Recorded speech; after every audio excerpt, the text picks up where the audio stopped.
Just do it. Yeah. Let's everyone have a calm and orderly show, and let's discuss things rationally and not in any way make fun of Redbeard. Exactly. All right. Hey there, beer tubers. Welcome back to Beer Analysis 101 with your host, Maxwell Starr. Tonight, we're going to take a look at mean old Mad Tom from Muskoka. Mad Tom IPA. Look at that asshole. Looks kind of like Ewart. Anyway, moving right along, let's get over to the people that we have on our panel, starting with Mr. Ashley Sexton, Sexton Brewing Co. Good work on the beer reviews and everything lately. And how you doing tonight? I'm doing great, thank you. And I don't think you've subscribed yet, have you? Have I? I thought I did. I'm just joking. I don't fucking know. I'm doing great. Thank you for having me. I hope you're doing swell. Right. Anyway, moving along to Mr. Rougebeard. How you doing tonight, Redbeard? I be doing okay. What be going down, people of the panel? Cheers. Thanks for having me. Be going down. Trying to what be going down, people of the panel. Wow, that was actually almost quiet. I can do it, man. I can. It was reserved. Cheers, gentlemen. Thanks for having me. Believe it yourself. I believe. I believe I can be quiet. I believe I can fly. Well, that's just crazy. Anyway. All right, so moving along over to Mr. Greg. Mr. Peaceful Greg, the most professional person on the panel tonight, apparently. How you doing tonight? I'm good. I just had a shower. I'm nice and clean, ready to discuss this beer. I didn't appreciate your use of profanity at the beginning, Nick, but that's okay. We'll let it slide. And I just want to say I'm subscribed to all three of your channels. You guys put out great content, but I don't watch any of it. Yeah, because you only watch stuff that you're in. That's true. And I literally only stuff that I'm in or stuff that features urine. You're in? Urine? Well, you're in luck tonight because we're looking at that. Not even. Actually, that was a pretty good transition. I'm not going to lie. That was funny. All right. Let's get down to the beer history before we urine ourselves. So the story of Muskoka Brewing begins in the early 90s when Gary McMullen, a native of the town of Huntsville, in Ontario, of course, in the Muskoka region of Ontario, was working as a captain and aerospace engineer for the Canadian military in Ottawa. That's an interesting job. Yeah. As his work was stressful, he began brewing beer in his free time as a hobby. Aware of the growing U.S. craft brew market and aware of a few Ontario upstarts in the industry, he became fascinated with the movement from a brewer's perspective and sensed an opportunity. Gary frequently made trips home to visit friends and family in Huntsville, including his childhood friend Kirk Kirby Evans. One such trip in spring 1994, while driving through Algonquin National Park, he came up with the idea that it would be pretty cool to open his own brewery. At around the same time, due to budget cuts, the Department of Defense issued a program for officers who wanted to leave the military as part of a reduction program. Gary didn't think twice about signing up. That summer, he reconnected with Kirby Evans, pitching the idea of the two of them opening a brewery together. At first, he was skeptical, but after some convincing, they decided to go for it. Gary moved back to Huntsville in the fall, and the two began work on the brewery. Muskoka Brewing opened up to the public on June 15th, 1996, in nearby Bracebridge, beginning with their cream ale as their first beer. Sadly, however, a mere 2 months after the grand opening, Kirby Evans was involved in a serious car accident and would succumb to his injuries the following January. Gary managed to keep the brewery afloat in the aftermath and got much encouragement when Muskoka's Cream Ale went on to win gold at the 1996 Canadian Brewing Awards. I think it was 96, might have been 97. Muskoka continued to release new beers with the Craft Lager and Summer Weiss in 1998 and continued to grow, selling their 1 million bottle of beer in 2004. In 2008, Gary McMullen befriended a successful businessman and longtime Muskoka cottager, Bob McDonald, leading to an investment into the brewery and Bob becoming part owner. The added investment would lead to the expansion. Muskoka would grow from 12 employees in 2008 to 110 by 2016 and opened a new brewery in 2012 to handle the increase in production. Today, Muskoka's beer is available in all provinces except for Quebec. And in 2016, to celebrate their 20th anniversary, Muskoka launched Kirby's Kolsch in memory of McMullen's late friend and co-founder. So other beers from Muskoka include, of course, the Cream Ale, Summer Weiss, tropical wheat beer, Craft Lager, Hazed and Confused, which is one of their newest ones, Part of their was it the Moonlight Kettle or something series that they do of Yeah. Anyway, Detour Session IPA, Chinook Stout, Twice as Mad Tom, which is a double IPA version of tonight's beer, Legendary Oddity Belgian Ale, Winter Beer Double Chocolate Cranberry Stout, and of course more. Also in 2017, Muskoka opened up the distillery, introducing Legendary Oddity Gin and Muskoka Spirits Docker, basically a premixed gin and tonic. Anyway, Muskoka Mad Tom is a 6.4% ABV. I think it's a 6.4, right? Yeah, 6.4% ABV, 64 IBU, American style IPA, released in 2011 and brewed with Chinook and Centennial hops.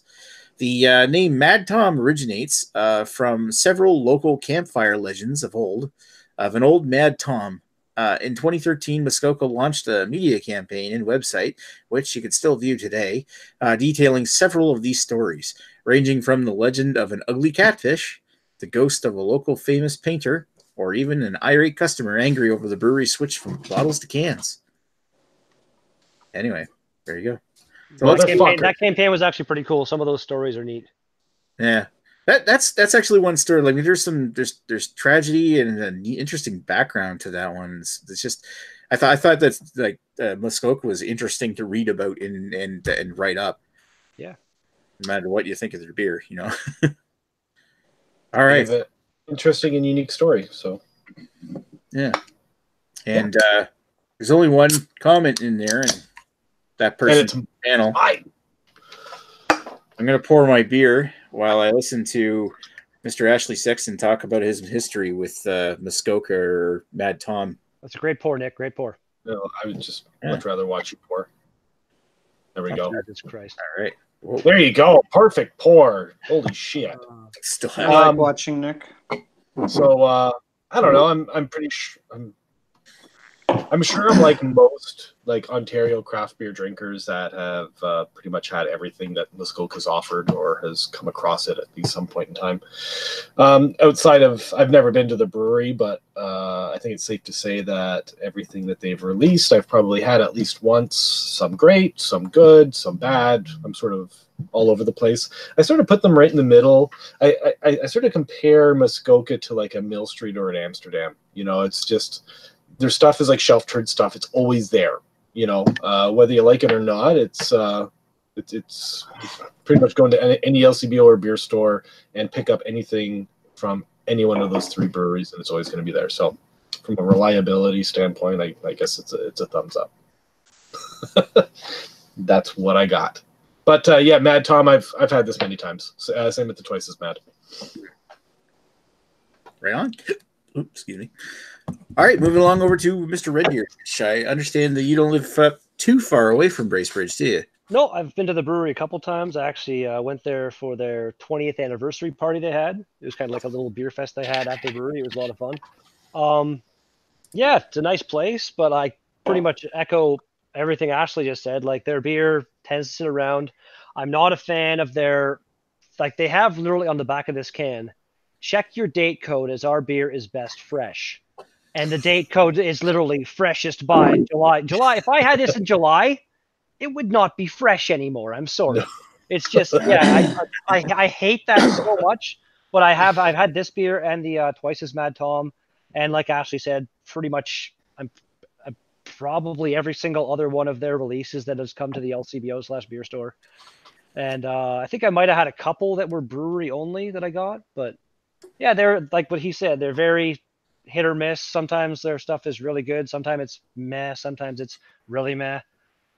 I don't know. They're a really huge craft brewery, I guess, is the main thing to get from that. And it's hard to be, I don't know, super creative and stuff. I don't even know what to say. They appeal to a mass market.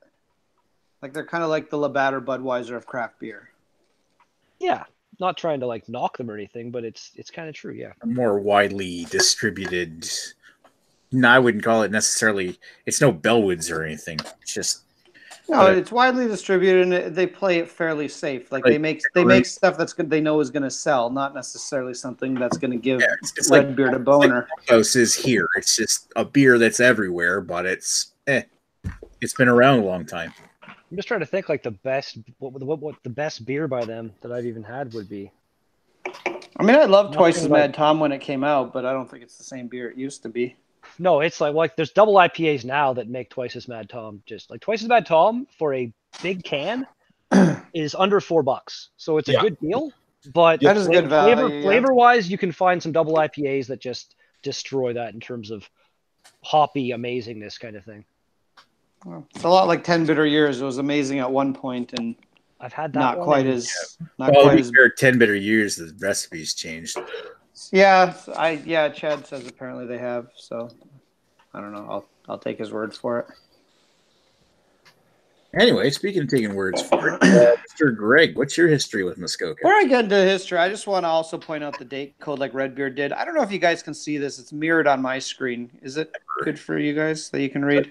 No, that's a total LCBO pour. Wow. Yeah. Have you been holding on to that, or did you just buy that? No, I just bought it like 3 days ago. Oh, That's dude. So really Wow. bad. That is So terrible. number one, fuck you, LCBO. And fuck you, Muskoka, because you guys should be controlling your own product there. You should know what you have in each LCBO, and you should be fucking controlling your freshness They thing. have that Or much- fucking lie on the bottle dates every like a lot of fucking breweries do and say, LCBO in the fucking province, but LCBO should have better quality control. That's terrible. well, no, it's also Muskoka's problem. Like they both need to work together to get this fixed out. So I don't care either way. You both took my money, so fuck you both. Well, Anyways, enjoy your resin. other than that, have I had this before? Yes, I have. I remember this. This used to be one of essentially 2 IPAs that you could only get at the LCBO or on any sort of regular basis, and that's this and Flying Monkey Smash Bomb Atomic. Other than that, IPAs were not a thing in 2012, 2013. You couldn't walk into any LCBO to buy one. You could go to breweries. Sometimes they had them. Sometimes they didn't. GLB, who's now known as like the IPA king because they make a gazillion IPAs now, and most of them are pretty damn good. They didn't make a single IPA back then, or at least not regularly. So this is the world we lived in. So it was this or Smash Bomb Atomic. And you know what? They're not that different. They're kind of the same beer. So yes, I've had this plenty of times since 2012, 2013-ish, both on tap, in can, in bottles, all that fun stuff. So I would say I am rather experienced in it. And yeah, fuck you with the freshness date. Yeah, that's pretty bad, man. Yeah, that's terrible. That's almost unacceptable. Like if you hadn't read that sooner, like check the bottom of the can to see for freshness, you could have just taken it back. I probably still would have bought it anyway because getting a fresh one would have required going to another LCBO, and that's just inconvenient. Yeah, well, I mean, you could take a look at the can, like hidden in the back of the shelf or something. I usually do that, but you know what with Mad Tom? It's a weird day when I have a fresher can than you do. It's like mine's Yeah. June. Do I have what's yours, Ashley? It's the same as yours, Carrie. Nice. I'll get into it with my review, but we'll talk about it. Yeah, well, that's fair. It's LCBO's fault. I think If you bring down the score, then yeah, it's LCBO's fault. We'll just blame them. Well, you know what? I'm scoring the product they give me, and I pay money for this product. I'm not drunk pokeroo. I don't get my shit for free.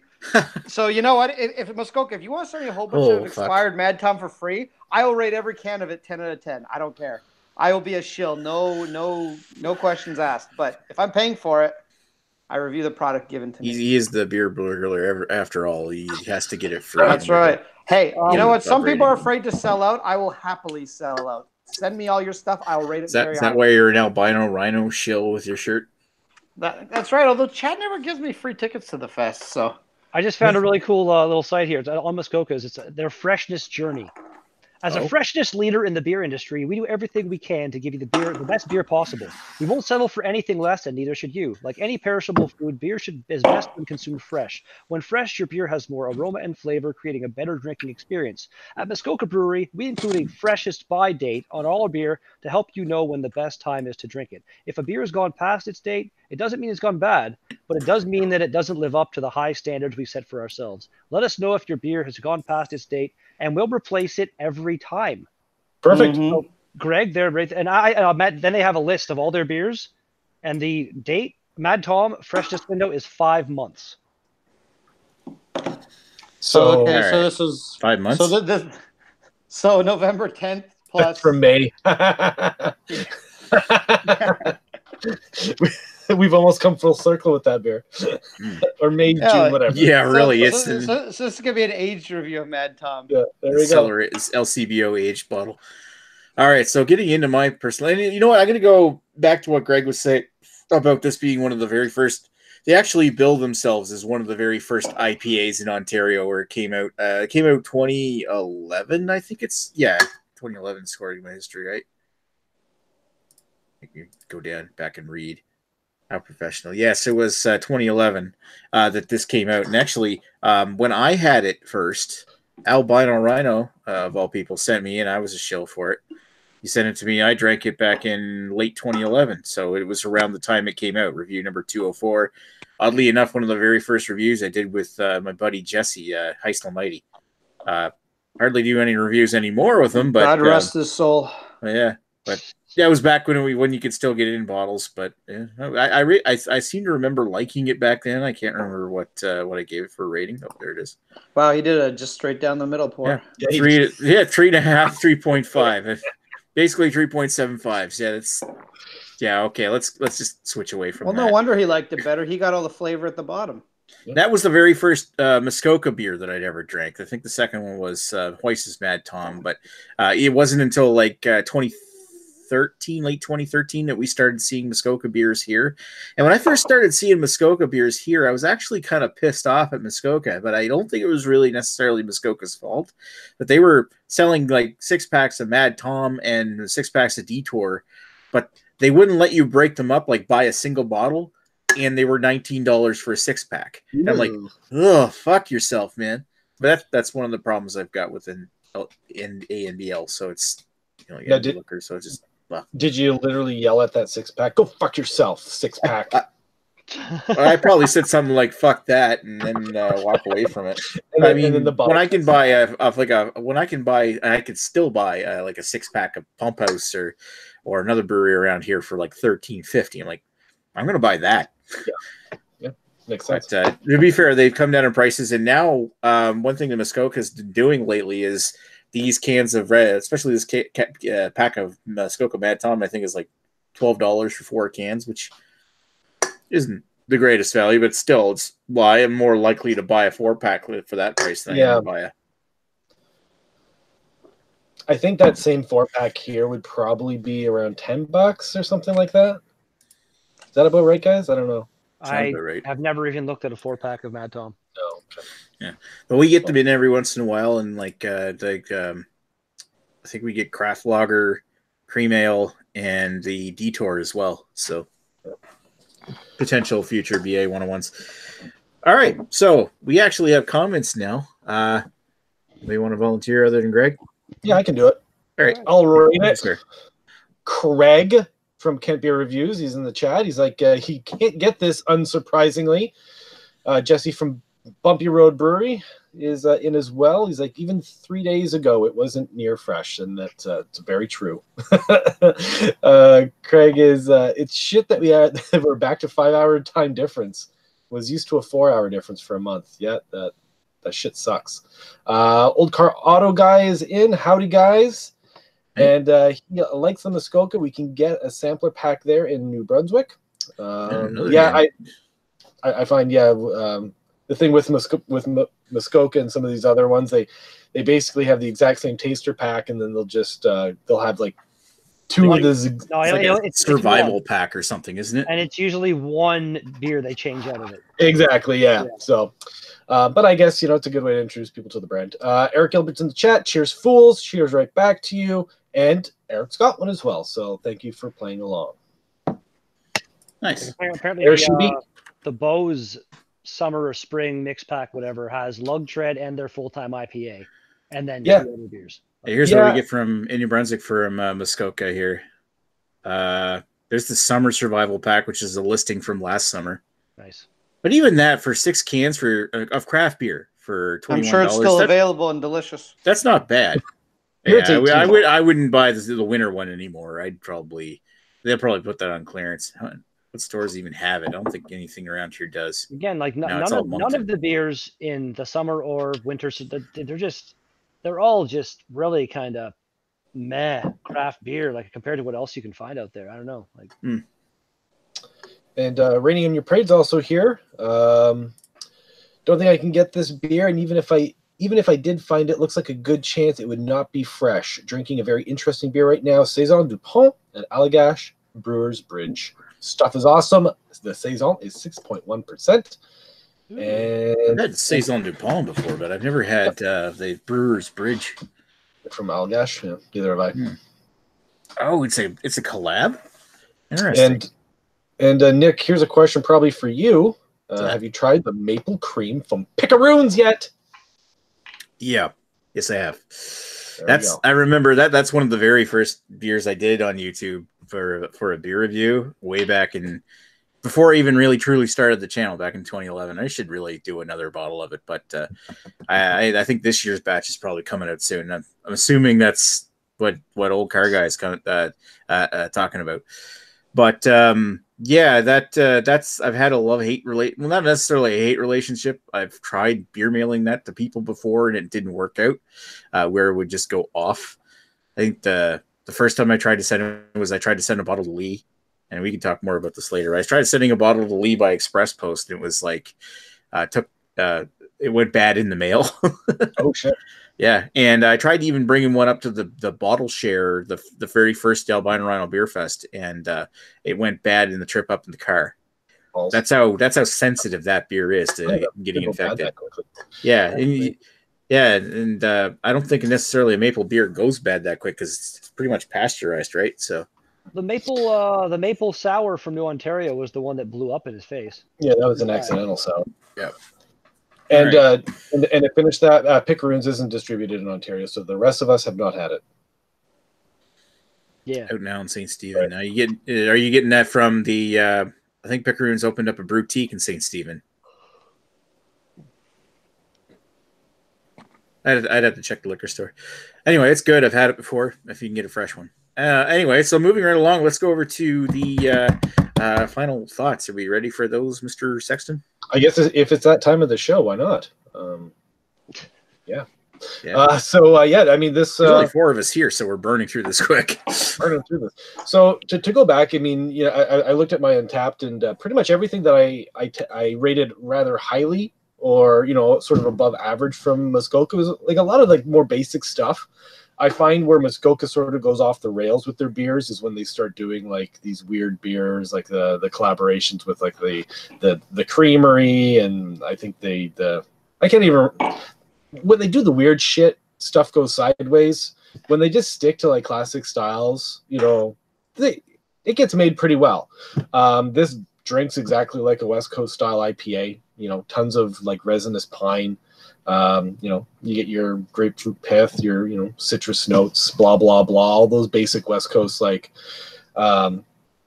flavor and aroma notes. It drinks really easy. I mean, it's not huge. It's just 6.4 or 6.1, whatever it was. I mean, it drinks pretty well for a 6% IPA. It's not offensive. It's a good gateway beer for people to try. I could see how like maybe 5-6 years ago this would sort of be like an eye-opening beer, but I mean now it's not going to blow anybody's socks off. But I would have no problem buying the 4-pack and drinking all 4 of them in a night and being satisfied. Well-made beer. I mean, if they're standing behind their freshness, it's that's funny though, that fucking freshness thing. Yeah, it's a pretty solid beer. I'm not going to go gaga over it, but I mean, I'd probably happily drink it again. In the past, I've rated this. I think on Untapped, I have this both times at 4 out of 5. So yeah, I'll give this an 8 out of 10 for. I'll give that an 8 out of 10 for style. I think it sort of hits all the points pretty well. For personal enjoyment, though, as my palate has changed over time, I'm looking for a little bit more notes, maybe a little bit more sophistication. With the flavors and stuff, but yeah, I'll give it a 7 for overall enjoyment. Nice. So an 8 and a 7. 7. Same. Right. All right. Give me a second here for moving on to the next person, just because I'm trying to beat the rush and do the graphic at the same time. Ashley should always have to go last. Yeah, he's a smart fella using big words. No, it's just, he Yeah, just big he word. describes everything fucking perfectly every time, and Got a I gotta purty follow mouth. him. And it's like I don't know what the fuck to say now. I'm Like, sorry. Pretty much. I pretty much agree. Shut Like, your mouth. You can give Redbeard Not enough you, chance to look Redbeard. up Redbeard, and at this point in time, I'm like, I don't know. There's a lot of other IPAs that I gravitate towards before this particular style, like this American style IPA. When now they got like the New England and the more juicy IPAs are the ones I kind of gravitate towards, or even the more citrusy kind of prominent.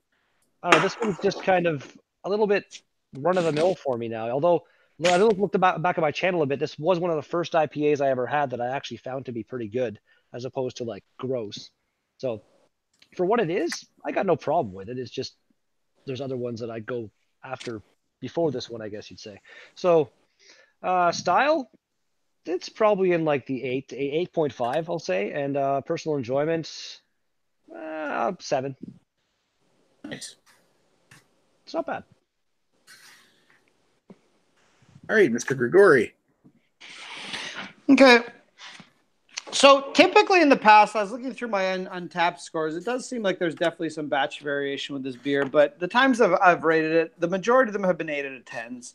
And I would stick by that rating on a normal basis just because I've had this beer enough. It's usually an 8 out of 10. It's a solid beer. It's not mind-blowing, but it's a very good beer the nice thing about it is you can often get it at places that don't have anything else crafty. It's like you want Budweiser, Molson, Canadian, or Mad Tom. Oh, well, that's easy. And it's usually the same price as a Molson Canadian, too. So that's nice. But again, I'm looking at this can.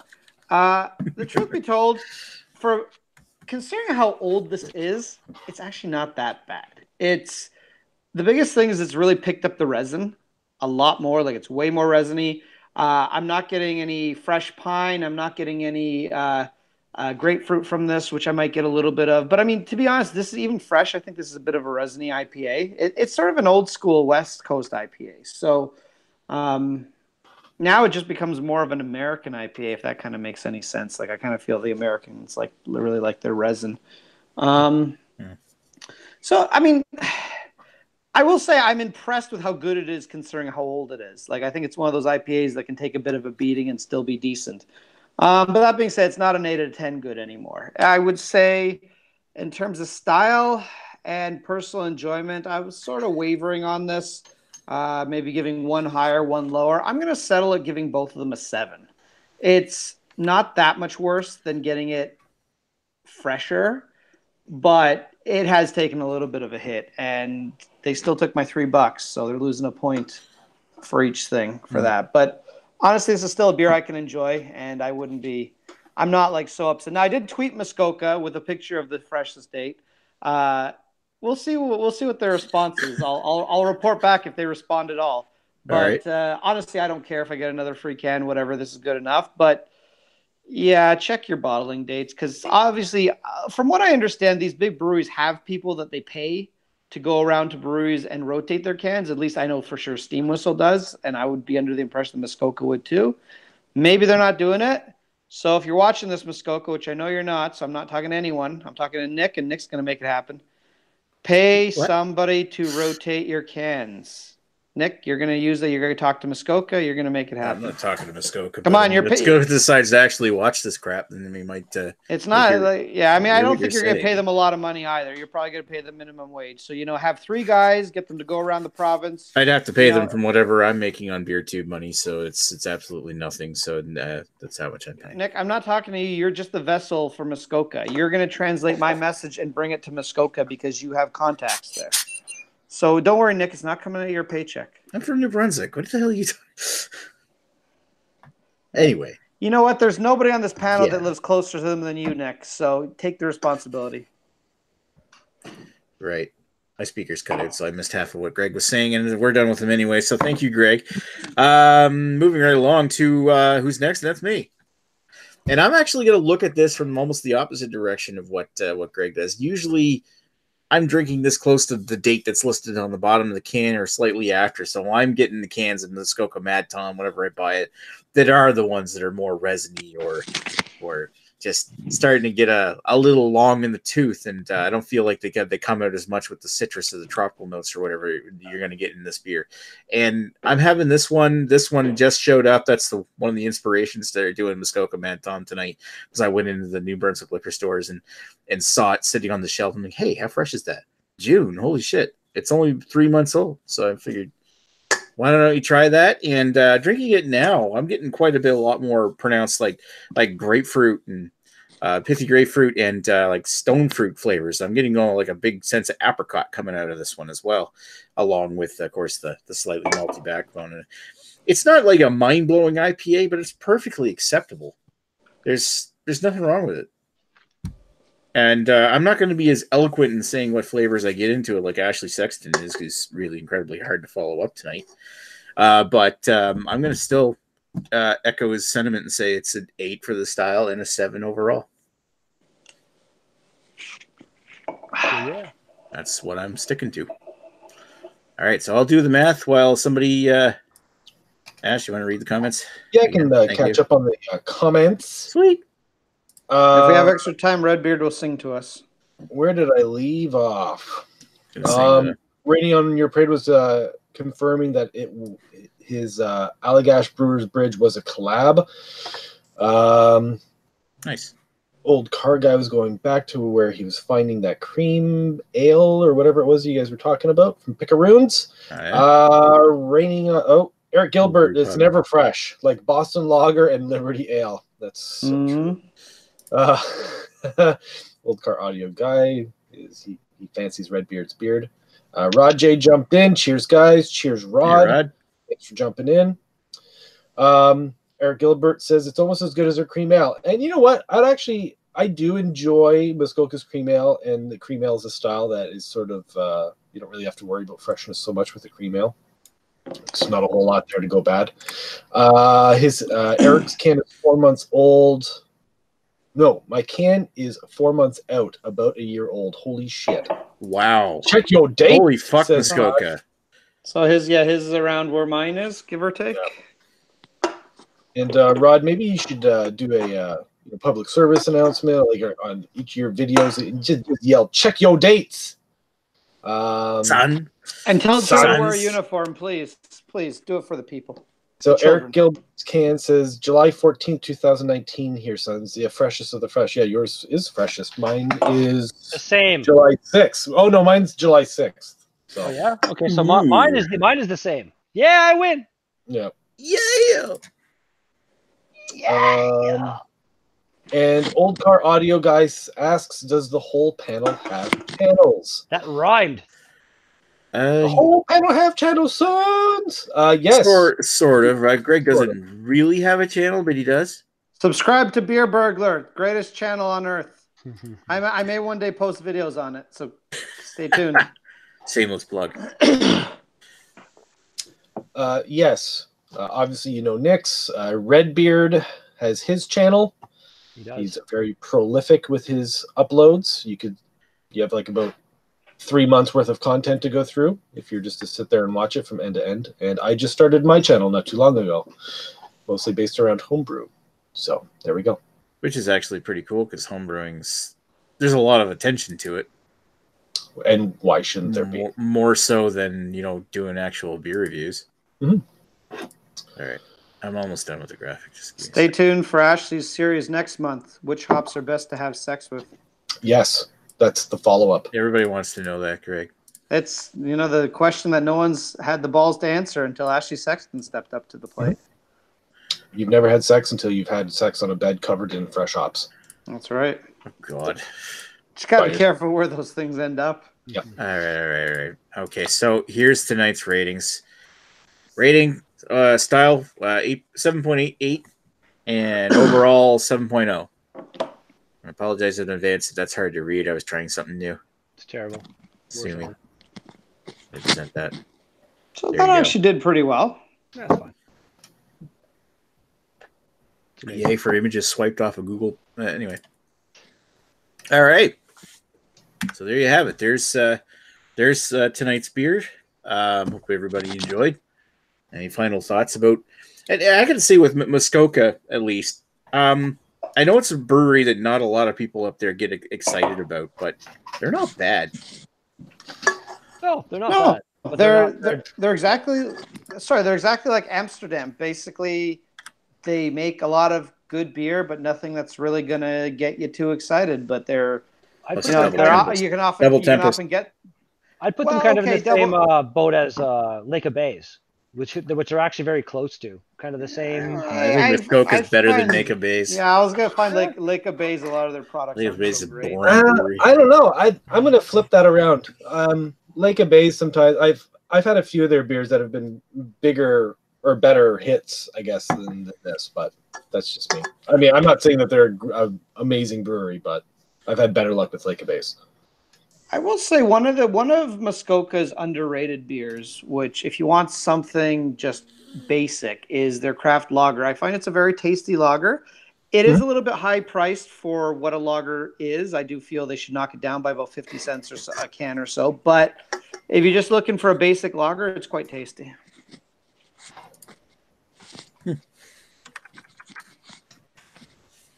All right, so nobody in the chat's asked the question yet.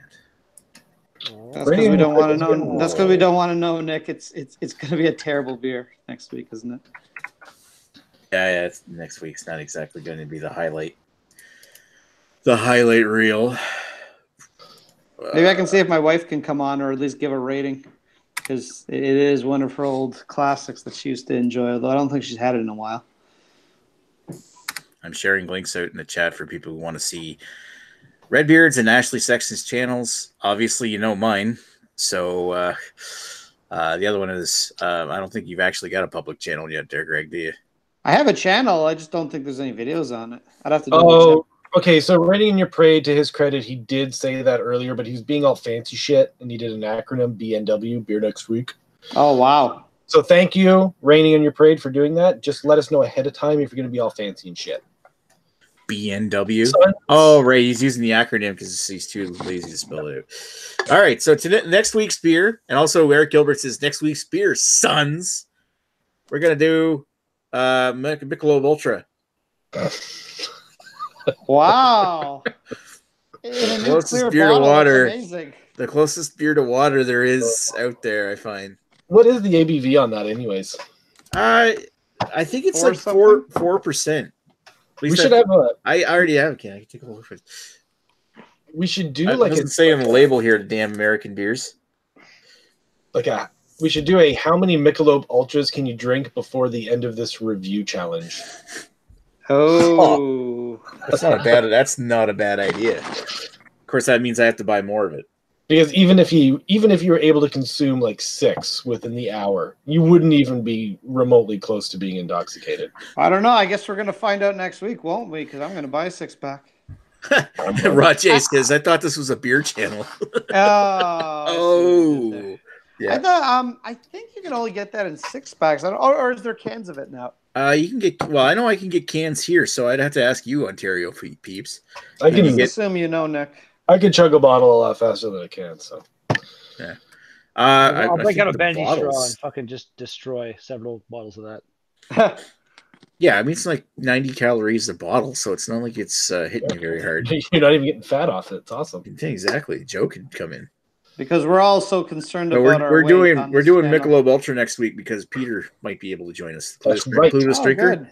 Actually, we should be able to get a pretty good panel. It's very widely accessible. And let me know if you want in on that, Rod. Oh yeah, I'm sure he's dying to get on. Oh yeah, he's like, you want to try some water? It's like, hey, we can get a good panel. Hey, Rod, you go. Oh, right, it's he's just calling it. I thought you were talking about beer. Rod's slogan there. Rod's slogan is "Drink that good craft beer." Yeah, that good craft beer ain't fucking Michelob. Yeah, fucking buy it at a 12-pack at your dollar store. Yeah, Ultra. In case of apocalypse, drink this; it'll save your life. He's gonna come in, drink like some. There's nothing in the beer to go bad, so it's anyway. We should totally save the thoughts on water beer until next week. We got to get the audience warmed up. God. My other ball dropped. I can't do Mitch Ultra now. Okay, my other testicle. Oh, he's saying we're ladies. Oh, which is kind of true. He hit puberty, so he can't drink. Anyway, on that note, now that we know the surprise, which was next week's beer, I think we're about ready to sign off. And I think everybody Did you knows say what that sign means. off? Sign off. I want to tell everybody to no. I want to thank everybody for watching. First of all, we got 8 people watching right now, right here to the end. Congratulations for making it this far. We're gonna do a live chat afterwards, of course. And then thank everybody on this panel. So we got Ashley Sexton, Sexton Brewing Co., Redbeard Beer Review, whatever, and of course Greg the Beer Burglar. We're signing off. Cue Ashley. Penis. Penis? I already